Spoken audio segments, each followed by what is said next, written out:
Après une crise, tu te détestes, tu as honte et tu te promets que plus jamais ça arrivera, n'est-ce pas? Alors écoute ceci, je suis sûre que tu te caches, tu n'oses plus regarder les autres.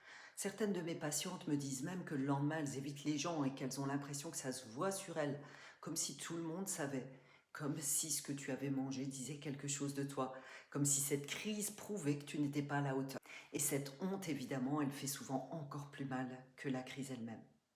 Alors si ça te parle, avant d'aller plus loin, abonne-toi, like cette vidéo et laisse un commentaire. Ça permet à d'autres personnes qui vivent exactement la même chose de se reconnaître et de plus rester seul. Quand on souffre de boulimie ou de crise alimentaire, la honte est presque toujours là. Mais c'est important de le dire clairement, la honte n'est pas innée. Tu ne nais pas honteuse. La honte, tu l'apprends. Beaucoup de femmes que j'accompagne ont grandi avec des messages implicites du genre « sois forte, fais des efforts, ne te plains pas, contrôle-toi, allez, fais mieux, quoi ». On leur a fait croire que être à la hauteur, c'était performer, qu'être aimable, c'était se taire, qu'être valable, c'était ne pas écouter ses limites. J'ai une patiente qui me disait « j'ai appris à me dépasser, pas à m'écouter ». Et voilà le piège.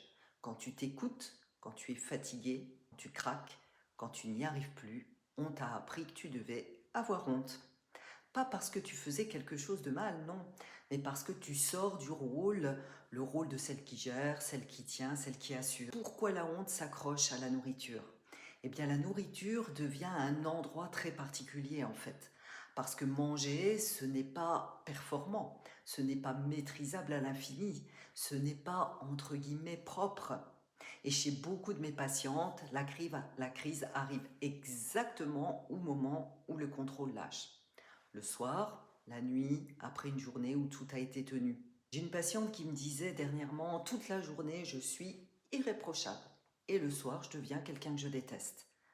Ce n'est pas une faute morale, c'est le corps qui reprend la parole, là où la personne ne s'est jamais autorisée à écouter. Mais comme on t'a appris que de ne pas te maîtriser, c'est échouer, alors évidemment la honte arrive. Je te propose 3 actions concrètes pour sortir de ce cycle honte, contrôle, crise. Première action, comprendre que la honte est un signal, c'est pas une vérité. La honte, c'est pas la preuve que tu es faible, c'est le signe que tu es allé trop loin contre toi-même. Elle indique un trop plein, une pression, une exigence intérieure, pas un défaut personnel. Je pense à toutes ces patientes très compétentes, très investies, qui s'autorisent tout, sauf le droit d'être fatiguées, par exemple. Et ici, la honte dit, là, quelque chose en toi demande à être entendu. Action numéro 2, arrête de te juger après la crise. Observe ce que tu te dis après avoir mangé. Très souvent, j'entends « je suis nulle, je manque de volonté, je devrais y arriver ». Mais en fait, pose-toi cette question essentielle. Qui t'a appris que tu devais toujours y arriver? Et remplace le jugement par une phrase plus juste, du style « allez, aujourd'hui j'ai dépassé mes limites, j'ai tenu trop longtemps et mon corps a pris le relais ». Ce n'est pas te déresponsabiliser vis-à-vis de la crise, c'est vraiment changer de lecture. Et ce changement-là, je le vois transformer la trajectoire de mes patientes. Action numéro 3, ne reste pas seule avec la honte. La honte adore le silence, parce que le silence la fait passer pour une vérité. Et puis, tu sais, ça gonfle dans ton mental.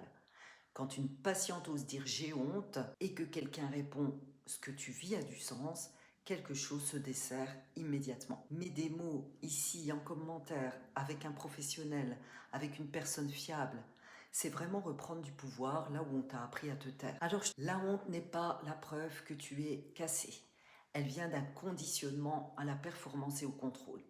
Les crises sont souvent le langage d'un corps qui n'a plus le droit de parler. La douceur et l'écoute sont des actes de réparation et pas de faiblesse. Tu n'as pas un problème de volonté, tu as juste appris à te dépasser plus qu'à t'écouter. Si cette vidéo met des mots sur ce que tu vis, je t'invite à commenter, je lis et je te réponds. Pense aussi à t'abonner, à liker ou à partager cette vidéo à quelqu'un qui se sent peut-être très seul avec ça. Tu peux aussi me rejoindre sur Boulimie Solutions, Catherine Fetz. En tout cas, sache-le, sortir des troubles du comportement alimentaire, c'est vraiment possible.